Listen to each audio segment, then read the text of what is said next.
I've only been to Florida twice. The first time, I was living with my parents in the mid-90s. I was saving up money for trade school. That is a whole different story that I'll save for later. And you guys are like, oh, what kind of trade school? Did you learn how to weld, Jay? What were you doing? Well, no, I wanted to learn how to be a farrier. That's a blacksmith that shapes horseshoes and nails them on the horse's feet, trims their hooves, and burns them on and stuff. So, yeah, I went to 2 different schools for that, one in Oklahoma and another one in Tucson. Did it for a while. I got a crazy story about shoeing horses in Southern California and getting ripped off by Zsa Zsa Gabor. I'll tell you that story another time. But let's talk about Florida. So anyways, I was lived with my folks in the mid-90s, and my dad had this job where he traveled a lot. And he had this, I don't know if it was like an educational thing or something like that, but they wanted to send him to Orlando for like 3 or 4 days, you know?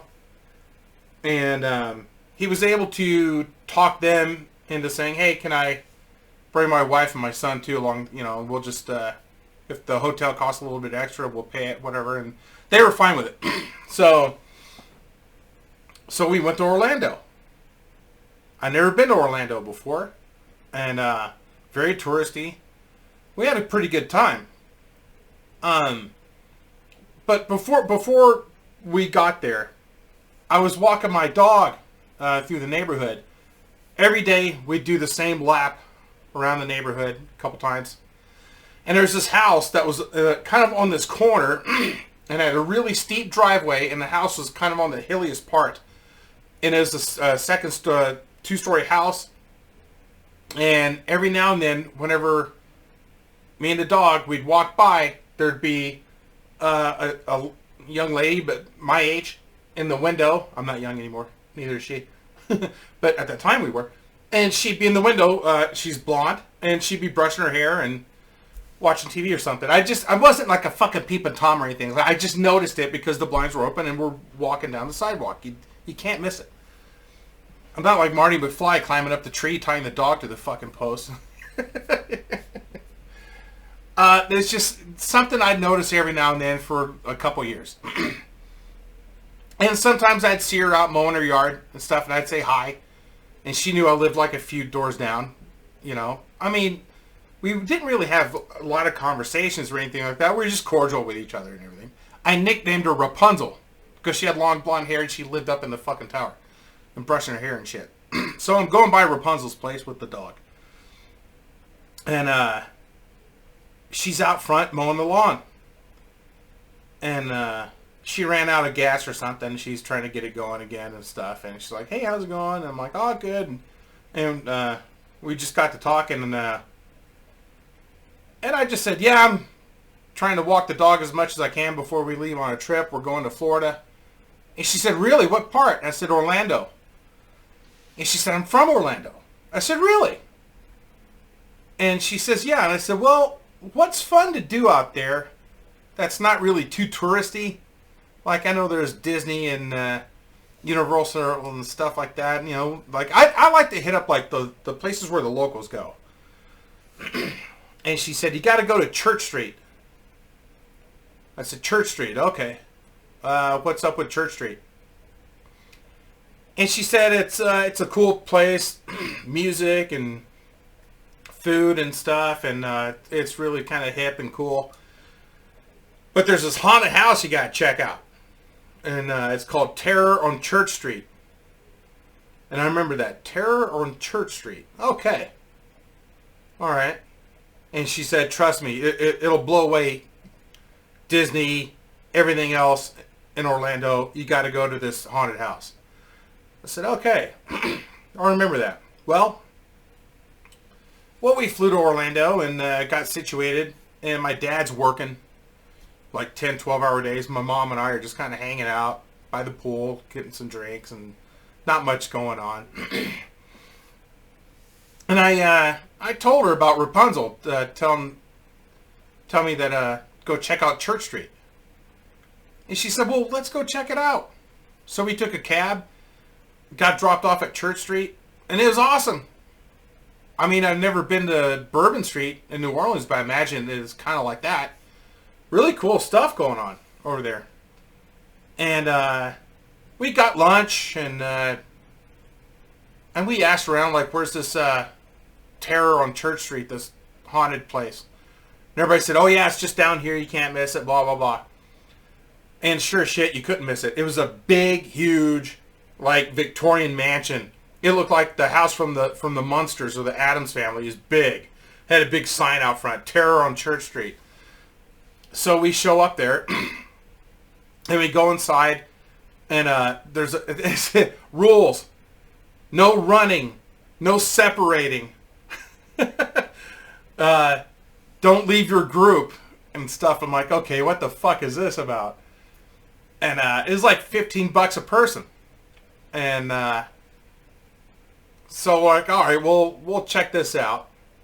Oh yeah, and one of the rules was always look for the exit sign in every room you're in. Okay. So we paid the $15, and we were in a group of like 6 or 7 of us. And it couldn't be more touristy. There wasn't one local in our group. We had 3 older women from Ireland. They were in the front. I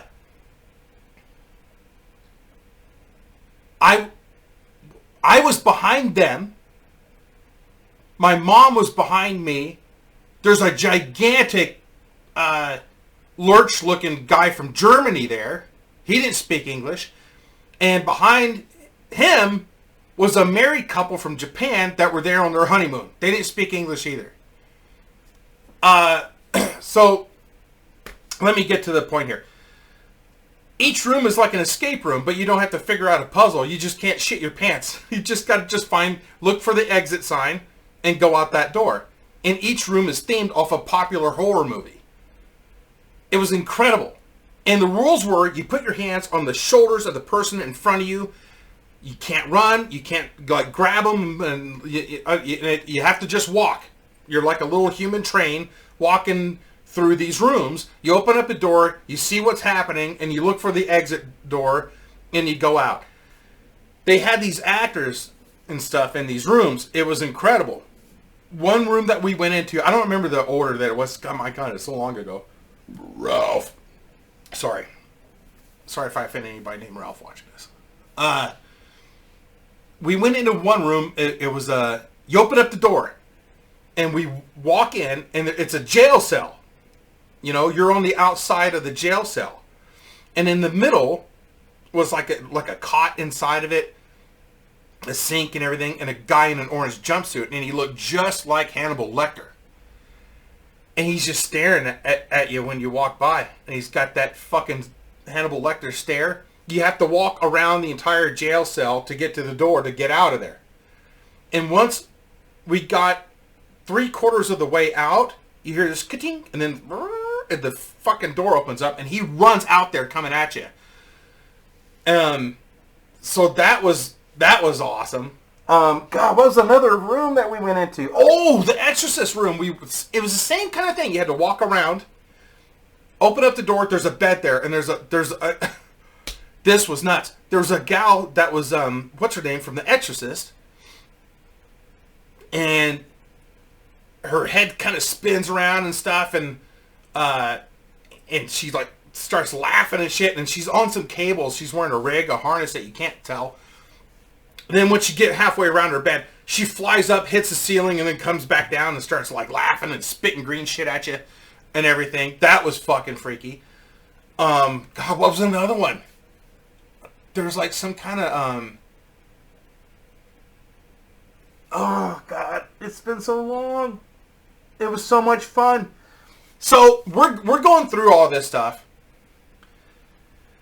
and the 3 Irish women up in the front, they were okay in the beginning, but as we went from one room to the next, they were getting freaked out.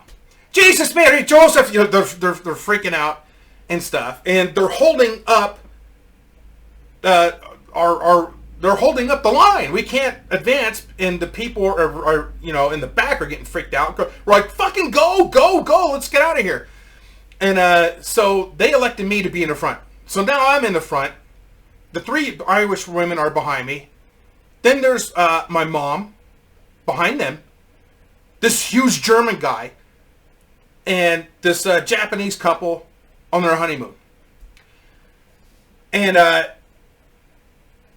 we just kept, but that just kept us going at a steady pace. We're going from one room to the next, and each one's getting freakier. And my mom kept yelling at the German guy, "Stop it! Quit it!" Because this guy was sinking his meat hooks, his ham hands, into my mom's shoulders and crushing her because he's getting freaked out. He's sinking his head in his massive shoulders. He must have been like 6'8". He was a big dude. So we get into this one room, and it's a big ass room, ceramic tile floor. It's like a big like a shower room or something. It's huge, and the lights were flickering, and they had these what looked like body bags hanging from chains, and you had to go in between them to get to the very end where the exit sign was. And I decided to fuck with everybody. So as we go by a couple of them, we're just kind of weaving through them. I grab one of them, and it was heavy. It weighed a lot. And I just push it. And then I start walking again. And the Irishman, "What the fuck are you doing?" And they're freaking out. And it swings, and it hits. Everybody's pushing me to go forward because nobody wants that thing to bump into them.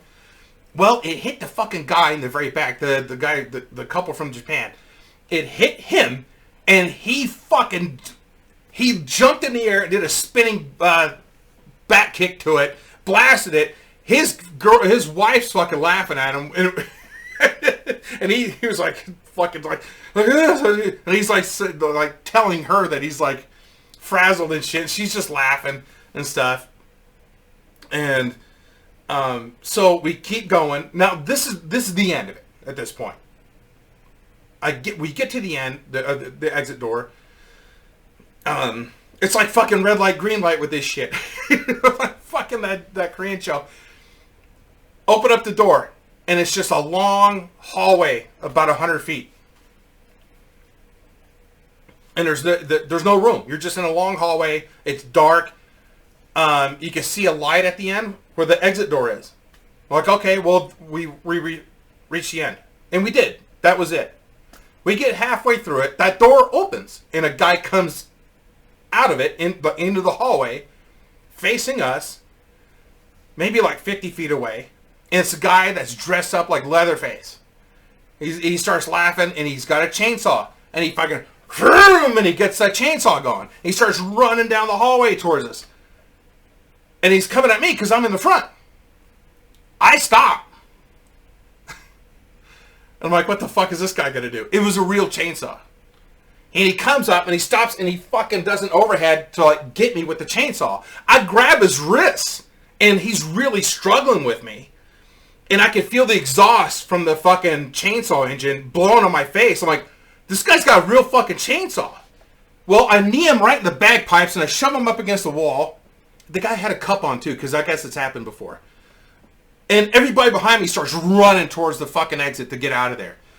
So him and I are struggling, and I fucking noticed, it was dark, but I could tell, because they opened up the door and the light was coming in, there was no chain on the blade. It was just the bar. And he's fucking laughing and shit. And I'm like, dude, I'm sorry. It all happens every time. Don't worry about it. And so he was a good sport about it, but I fucking felt bad. But guy came at me with a chainsaw. I'm gonna hoof you right in the front butt there. Anyway, so that was Terror on Church Street. It's gone now. There were 2 locations. I looked it up. One was in Orlando. Another one was in somewhere in France. I don't know if it's Paris, but man, what a fucking experience! That was an amazing time. Yeah, that was great. I loved it. The second time, I went to Florida. I went to Captiva Island. I want to say that's the name of it. I could be wrong. I was dating a redhead.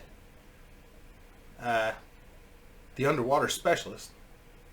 Whore Island Amy. That's another shit relationship. Started out great, but fucking whatever. Yeah, she's cheating on me too. But you know what? I wasn't exactly a good boyfriend to her either. We just kind of both reached a point where it's like, all right, we just need to stop this shit. Yeah. So her mom was marrying a guy. Her mom was loaded. She owned a travel company, travel business, and this guy that she was getting married to was a guy that he owned a patent on a trash can that was in Walmart's, and he was pretty well off too. And we met them a couple times, and fucking what a down to earth guy, you know, awesome dude. So they rented out. I want to say that it was John Kerry's vacation home or something like that. I could be absolutely wrong in it. I know that they didn't own it.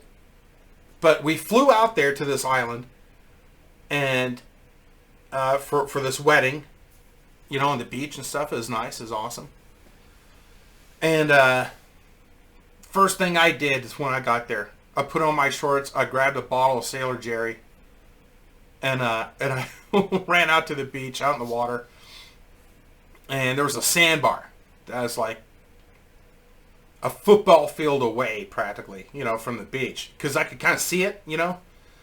And I'm like, oh, I'm going out there, so I'm like, you know, up to my chin in the ocean, you know, heading out there. Then it gets lower, lower, lower, and it's like up to my waist. And I just sit down, cross my legs, sitting there, just sipping on Sailor Jerry, some rum, just fucking hanging out in the Caribbean there. And off to my right, towards Mexico, if you're looking that way, looking west. Big thunderstorm, boom, and all of it. Over here to the east, clear as a bell, clear as can be. So I'm just sitting there, and the water's like up here because I'm sitting on my ass, and I'm just loving it. And I can see like some ripples up in, like way up ahead, you know. And I'm like, I don't know if that's the wind or not. And the ripples, it looked like a cloud in the water. Like the water was darker. And there's like some ripples going on, and it's getting closer and closer and closer.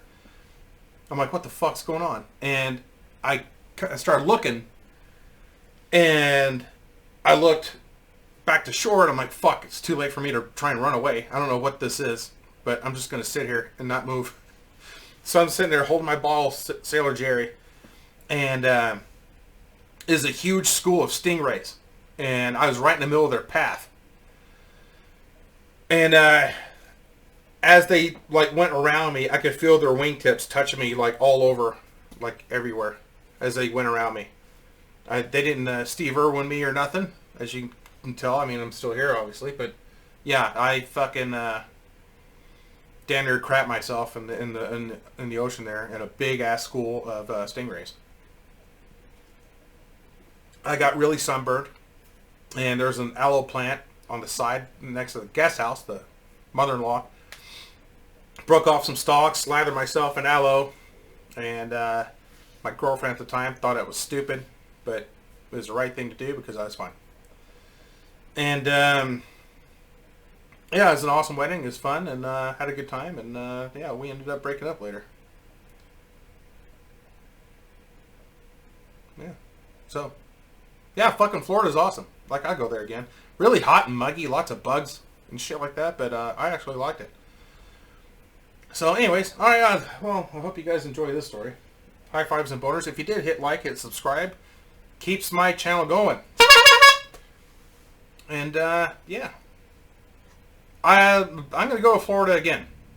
My friend, there's a radio show I listen to that's out there. It's FloridaManRadio.com. Really good stuff. Shannon Burke Show. Alright, well, I'm going to get out of here, and I hope you guys have a good day. And I'll see you later.